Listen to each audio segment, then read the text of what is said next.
Friends, welcome to commerce class. आज हम पढ़ेंगे पार्टनरशिप पार्ट 2 का क्वेश्चन नंबर 26, जिसमें दिया गया है ए, बे और से 2:2:1 के अनुपात में एक फर्म में साझेदार हैं। 31 मार्च 2016 को उनका चिट्ठा निम्न है। लायबिलिटी साइड में दिए गए हैं लेनदार यानी क्रेडिटर्स 12,850, आउटस्टैंडिंग लायबिलिटी 1,500 रुपये, जनरल रिजर्व 6,500 और कैपिटल ए की दे रखी है 12,000, बी की 12,000 और सी की 5,000। ठीक है। असेट साइड में देखते हैं, इसमें दिया गया है land and building 25,000, furniture 6,500, stock 11,750 और डेटर्स दे रखे हैं 5,500, कैश इन बैंक 960 और कैश इन हैंड आपका 140। नीचे एडजस्टमेंट में देखते हैं, साझेदारों ने निम्न शर्तों पर 1 अप्रैल 2016 से देय को एक साझेदार के रूप में लेने को सहमत हुए। ठीक है। तो फर्स्ट कंडीशन दी है, देय अपनी पूंजी के रूप में 5,000 लाएगा, स्कंद का मूल्य 2,500 रुपये बढ़ा दिया जाए, यानी स्टॉक को हमें इंक्रीज़ करना है और वो हम कहाँ दिखाएंगे, रिवैल्यूएशन या P&L एडजस्टमेंट के अकाउंट में बाई में। ठीक है। देनदारों पर 10% से अशुद्ध एवं संदिग्ध ऋण आयोजन के लिए प्रावधान करना है। तो प्रोविजन फॉर बेड डेट्स, कितना डेटर्स आपके दे रखे हैं, तो डेटर्स आपके 5,500 के दे रखे हैं। इसका 10% जब आप निकालेंगे तो आपका आएगा 550, वो आपका कहाँ जाएगा, रिवैल्यूएशन या P&L एडजस्टमेंट अकाउंट के 2 में। क्लियर। आगे कहते हैं भूमि और भवन का मूल्य 20% से बढ़ा दिया जाए। तो देखिए इंक्रीज करना है इसमें भी, तो हम रिवैल्यूएशन अकाउंट के बाई में डालेंगे या P&L एडजस्टमेंट, जो भी क्वेश्चन में नाम दे रखा हो आप वही डाल देना। तो देखिए इस क्वेश्चन में नीचे पुनर्मूल्यांकन खाता दे रखा है, तो आपको रिवैल्यूएशन अकाउंट बनाना है, तो रिवैल्यूएशन अकाउंट के बाई साइड में। अब देखिए इसमें लिखा है फर्म की, देखिए फर्म की ख्याति है, फर्म की ख्याति का मूल्य 15,000 रुपये निर्धारित होगा। ठीक है। अब देखिए फिर कहते हैं साझेदारों का नया लाभ वितरण अनुपात 5:5:3:2 होगा, यानी जो इसमें नए पार्टनर का अलग से तो नहीं दे रखा, न्यू रेशियो इन्होंने निकाल के दिया है, आपको निकालने की ज़रूरत नहीं है। ओल्ड रेशियो 2:2:1 है और न्यू रेशियो 5:5:3:2 है। ठीक है। तो यानी इसका जो नया पार्टनर है आपका डी, इसका कितना हिस्सा हो गया, तो 5 और 5 10 और 3 13 और 2 15, यानी 2/15 इसका हिस्सा हो गया। तो देखिए ये जो अब इसने जो पार्टनर फर्म की गुडविल है वो कितनी है, 15,000 रुपये। तो नया पार्टनर कौन है आपका डी, तो 15,000 को 2/15 से भाग कीजिए तो कितना आ जाएगा, उसके हिस्से की ख्याति, डी के हिस्से की ख्याति आएगी, जब आप इसको कैलकुलेशन करेंगे तो 2,000 रुपये आएगी। ठीक है।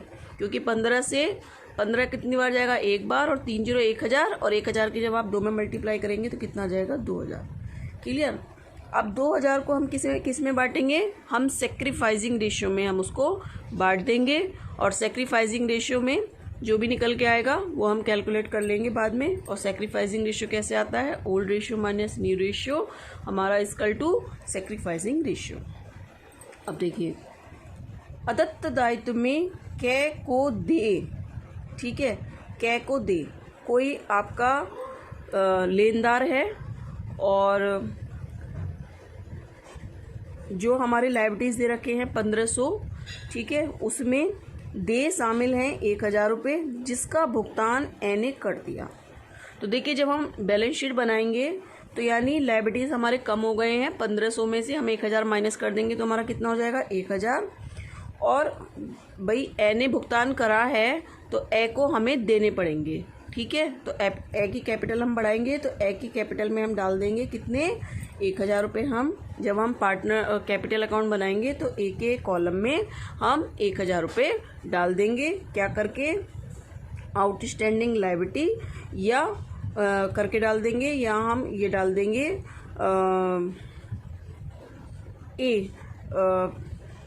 क्रेडिटर्स करके डाल देंगे हम इसको, ठीक है। अच्छा, फिर आपका आउटस्टैंडिंग लायबिलिटी करके डालिए, ठीक है। अब इसके बाद दिया है किंतु पुस्तकों में इसकी कोई प्रविष्टि नहीं की गई। तो लायबिलिटी तो हम यहाँ पे कम कर देंगे, लेकिन उसकी कैपिटल को हमें, क्योंकि हम फर्म ने अपने पास से दे दिया, ठीक है, तो उसको हमें देना भी तो पड़ेगा, तो उसको उसकी में कैपिटल में हम बढ़ा देंगे।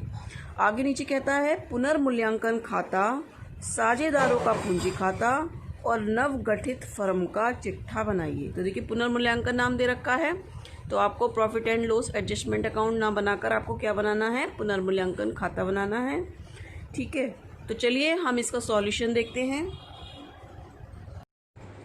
हेलो, तो देखिए इसके सॉल्यूशन में सबसे पहले हम क्या करेंगे, हम पहले इनका रेशियो निकाल लेते हैं, सेक्रीफाइसिंग रेशियो, ठीक है। तो देखिए इसमें जो इनका रेशियो दे रखा था पार्टनर्स का, वो 2:1 था।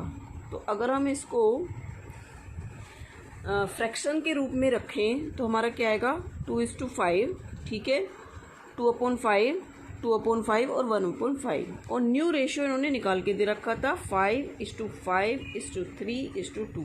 देखिए एडजस्टमेंट में नीचे दे रखा है कि साझेदारों का नया लाभ वितरण अनुपात 5:5:3:3 है, ठीक है। तो इसका कितना हो जाएगा, 5/15, 5/15, 3/15 और 2/15, ठीक है। और सेक्रीफाइसिंग रेशियो का क्या फार्मूला है, न्यू में ओल्ड में से न्यू माइनस कर दो, तो 2/15 में से जब हम 5/15 माइनस करेंगे तो हमारा आएगा 1/15।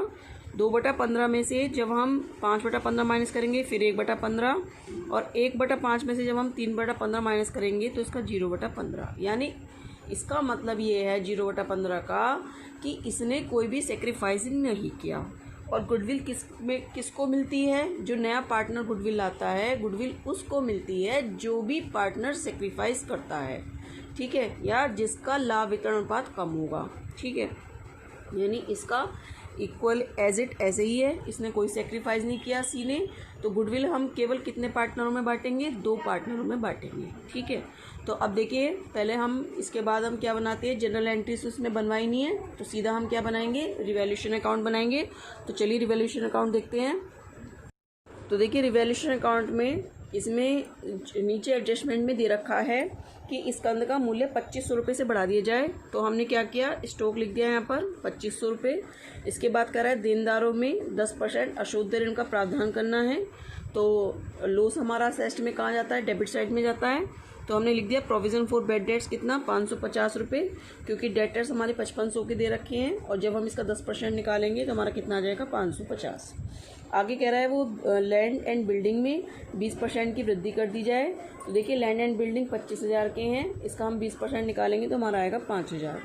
तो बाई लैंड एंड बिल्डिंग कितने हो गए, 5,000 रुपये। इसके बाद कोई भी एडजस्टमेंट नहीं दे रखी है, तो आपने ये टोटल जोड़ा और इसको यहाँ ले गए, इसमें से आप 550 रुपये माइनस कर दीजिए, तो आपका आया 6,950। अब इस 6,950 को 3 पार्टनर में आपको डिवाइड करना है, ए बेस है, और किस रेशियो में डिवाइड करना है, 2:2:1, यानी ओल्ड रेशियो में, ठीक है। अब ये हमने बांट दिया, निकाल के कैलकुलेट करके हमारा इतना आ गया। इस रिवैल्यूएशन के प्रॉफिट को हम यहाँ ले गए, देखिए यहाँ लिखा है रिवैल्यूएशन का प्रॉफिट, ठीक है, यही वाला प्रॉफिट देखो लिखा है ना, 2,780 पार्टनर्स कैपिटल अकाउंट में प्रॉफिट चला जाता है। और देखिए पार्टनर्स कैपिटल अकाउंट कितना है, ए बेस ए का 12,000, तो हमने लिख दिया 12,000, 12,000, 5,000, ठीक है। जो नया पार्टनर था वो कितना कैश लाया था, 5,000, तो हमने वो लिख दिया यहाँ पर 5,000, ठीक। इसके बाद देखिए ये थोड़ा दिखाई नहीं रहा है, 5,000 है ये डी में। और जनरल रिजर्व, देखिए जनरल रिजर्व आपके 6500 के थे, तो 6500 के भी किस उसमें बटेंगे, 2:2:1 में। तो देखिए हमने जनरल रिजर्व भी 2:2:1 में बांट दिए। रिवैल्यूएशन हमने लिख ही दिया, ये वाला रिवैल्यूएशन जो ये वाला रिवैल्यूएशन था।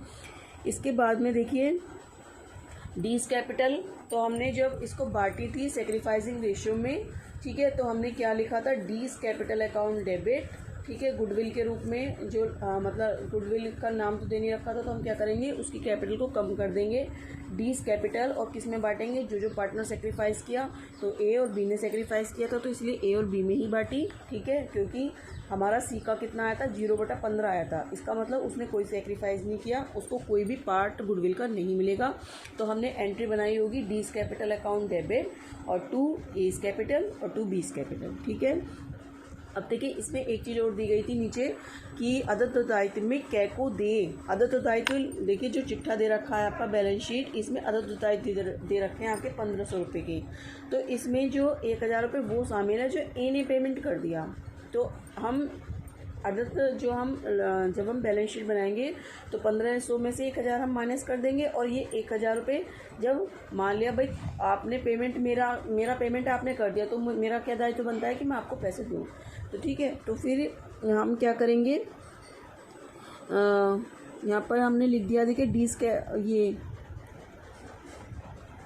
ये लिखा है, देखिए ये तो देखिए आउटस्टैंडिंग लायबिलिटी, लैंड लिख गया है ये यहाँ पे लायबिलिटी है, लायबिलिटी पढ़ें आप इसको, आउटस्टैंडिंग लायबिलिटी कितना, 1000 रुपये, बाय मिस्टेक लैंड लिख गया है, वो आउटस्टैंडिंग लायबिलिटी है वो, ठीक है, आउटस्टैंडिंग लायबिलिटी 1000 रुपये जो कि ए ने पेमेंट कर दिया था, तो हमें ए को देना है, तो हमने ए की कैपिटल में ट्रांसफ़र कर दिया, उसकी कैपिटल बढ़ा दी। अब देखिए जो और हाँ सॉरी, ये वाली जो डीज कैपिटल थी, ये डी के कॉलम में लिखेंगे हम क्या करके, एस कैपिटल बीस कैपिटल, ठीक है, ये डल गया। अब देखिए इसको लायबिलिटी कर लेना आप, यहाँ पे लायबिलिटी है। अब देखिए ये टोटल हमने लगाया और इस टोटल को हम यहाँ ले गए, तो जो बैलेंस आया ये हमारा कहाँ चला जाएगा, बैलेंस शीट में चला जाएगा। तो बैलेंस हमारा कितना निकल के आया, 19,380, 18,380, 7,690 और 3,000, ठीक है, ये हमारा निकल के आया पार्टनर्स कैपिटल। अब देखिए आगे बनाते हैं, तो देखिए कैश अकाउंट बनाएंगे, तो देखिए कैश का जो क्वेश्चन में बैलेंस दे रखा है, कैश इन हैंड और कैश इन बैंक, तो देखिए जो वो कैपिटल लाएगा तो कैश के रूप में ही लाएगा, तो हम कैश इन हैंड वाला बैलेंस ले लेंगे। तो टू बैलेंस बीडी कितना 140 रुपये, तो 140 रुपये लिख दिया, और डी कैपिटल के रूप में कितना लाया था 5000, तो 5140 इसे इधर ले गए, तो बैलेंस हमारा कितना आ गया 5140, ठीक है। अब देखिए जब हम बैलेंस शीट बनाएंगे तो कैश इन हैंड में हम क्या लिखेंगे, ये वाला बैलेंस, तो कैश इन हैंड 5140 और कैश एट बैंक कितना हो गया 960, ठीक है। अब देखो शुरू से आ जाओ, क्रेडिटर्स हमारे 12,850 के थे, तो हमने 12,850 के डाल दिए यहाँ पर। आउटस्टैंडिंग लायबिलिटी मैंने बताया था 1500 रुपये क्वेश्चन में दे रखे हैं, लेकिन 1000 रुपये एने पेमेंट किए थे, तो उसमें से हमने माइनस कर दिए, तो हमारे कितने आ गए 500। इसके बाद में कैपिटल, तो कैपिटल का वो बैलेंस आया है जो हमने अभी कैपिटल अकाउंट बनाया था, तो सारे हमने लिख दिया 19,380, 18,380, 7,690 और आपका कितना हो गया ये 3,000 क्यों आया, क्योंकि 2,000 रुपये जो गुडविल के थे वो हमने ओल्ड पार्टनर्स में बांट दिए थे, ठीक है। अब देखिए इसके बाद में आपकी लैंड एंड बिल्डिंग 25,000, इसमें 5,000 हमने जोड़ दिए थे जो इंक्रीज़ हुई थी, तो हमारे हो गए कितने 30,000। फर्नीचर हमारे कितने हो गए 6500 के, ठीक है, क्योंकि फर्नीचर हमारे एज इट उसमें कुछ नहीं एडजस्टमेंट दे रखा था। और स्टॉक आपके कितने थे 11,750, इसमें 2500 की वृद्धि दे रखी है, तो हमने 14,250 को जोड़ दिया। अब देखिए डेटर्स 5,500 के थे, और इस पर हमारा क्या हुआ था प्रोविज़न फॉर बैड डेट्स, वो हमने माइनस कर दिया, तो हमारा कितना आ गया 4,960 रुपये, ठीक है। कैश इन बैंक और कैश में बता ही चुकी हूँ आपको। तो देखिए हमने टोटल लगाया तो हमारा कितना आ गया 61,800 हमारा इनका बैलेंस निकल के आ गया बैलेंस शीट का। तो ये क्वेश्चन आपका कंप्लीट हो गया है, दोनों साइड का बैलेंस भी आपका मिल गया। तो इससे रिलेटेड कोई भी आपको प्रॉब्लम हो तो आप मुझे कमेंट करके पूछ सकते हैं। Okay, thank you.